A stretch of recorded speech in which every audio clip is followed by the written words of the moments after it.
Sapul sa CCTV ang pagnanakaw ng isang nakaparadang motor sa Rodriguez, Rizal. Ang may-ari ng motor, labis ang panghihinayang lalo't ginagamit niya raw ito papasok sa eskwela.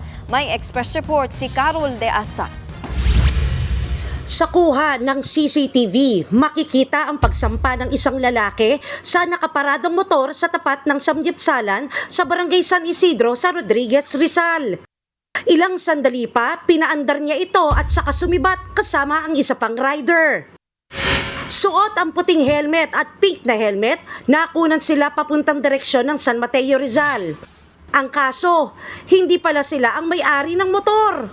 Kaya nagulat na lang ang totoong may-ari nito nang datnang wala na sa parking ang kanyang motor. Hindi raw akalain na mananakaw ang kanyang motor sa samgyupsalan. Kasama pa man din ng biktima ang kanyang pamilya at partner noon. Agad niya itong inireport sa mga pulis. Although nakalak naman yung motor ko, tapos yun nga, yung susian nga po nun, iba na po sa stock. Tapos yun po, nagulat na lang ako, bigla na lang po nawala yung motor ko. Laking panghihinayang ni Armando na isang third-year college student sa pagkawala ng kanyang motor. Nasa 30,000 piso raw ang halaga nito at ginagamit pa man din niya papasok sa eskwela at para sa kanyang negosyo. Sa ngayon, patuloy ang investigasyon at pagtugis sa mga sospek.